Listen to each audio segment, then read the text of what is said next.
नमस्कार, आप देख रहे हैं ग्लोबल इंडिया टीवी और मैं हूं आपके साथ प्रियांशु शर्मा। ये रुख करते हैं आज की तमाम बड़ी खबरों पर। आज से श्रावण मास चालू हो रहा है। मेरी अपनी ओर से प्रदेशवासियों को, देशवासियों को, उज्जैन वासियों को सबको बहुत बहुत बधाई।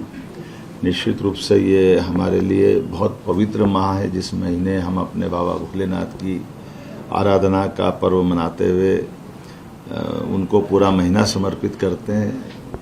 ऐसे में मैं प्रदेश भर के सभी तीर्थ स्थानों पर प्रशासन के माध्यम से मैंने आह्वान किया है कि हर जगह हमारे यात्रियों को कोई कष्ट न हो, उनकी सुविधाओं का प्रॉपर ध्यान रखा जाए। जहां कावड़ी आते जाते हैं वहां मार्ग में उनके लिए प्रबंधन करने के लिए यथायोग्य प्रकार से शासन और सरकार के साथ समाज भी बहुत सारे प्रकार की चिंता करता है। कावड़ यात्रियों के लिए सब प्रकार की व्यवस्था करने के लिए जितना बन सके हम हर जगह प्रबंधन कर रहे हैं। खासकर ओंकारेश्वर और महाकालेश्वर में बड़ी संख्या में कावड़ यात्री आते हैं। ऐसे में उनके आने जाने के मार्ग पर भी सभी प्रकार के प्रबंधन करने के निर्देश अपनी सरकार ने जारी किए। इसी के साथ ओंकारेश्वर के साथ ही साथ अमरकंटक पे भी छत्तीसगढ़ और मध्य प्रदेश की काफ़ी बड़ी संख्या में हमारे यात्री वहाँ भी आते जाते हैं। मैं उम्मीद करूँगा कि दर्शन की व्यवस्था, पार्किंग की व्यवस्था, प्रबंधन, कुछ रास्ते में जलपान या अन्य प्रकार के प्रबंधन करने के लिए भी सरकार तालमेल कर रही है। इसमें उज्जैन की तरफ महाकाल मंदिर समिति को भी मैंने कहा कि पर्याप्त रूप से जिनको फलाहार लगता है या इस प्रकार के प्रबंध लगते हैं हमारी व्यवस्था रहना चाहिए। जलपान की व्यवस्था भी होना चाहिए। ऐसे इंदौर प्रशासन से भी कहा है, वो भी प्रबंधन कर रहे हैं।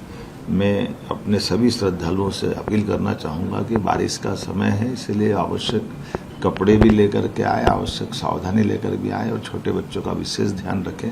हम प्रबंधन तो सारा कर रहे हैं, लेकिन बड़ी संख्या में आने के कारण से कुछ चीज़ों में हम और आवश्यक सावधानी की अपेक्षा भी हमारे सभी धर्मालु श्रद्धालु से कर रहे हैं।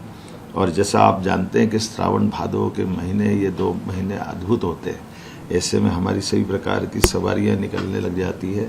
ऐसे में बाबा महाकाल की सवारी भी 3 अगस्त लगा करके ये सितंबर तक जाने वाली है। और ऐसे अलग अलग स्थान पे अलग अलग प्रकार की देवस्थान की सवारियों के लिए भी हमने जो जैसे ओंकारेश्वर, महाकालेश्वर, पशुपतिनाथ ऐसे देवस्थानों पर जहाँ शासन की व्यवस्थाओं के बलबूते पर हमारे पुलिस बैंड और बाकी प्रबंधन की हमने व्यवस्था की है।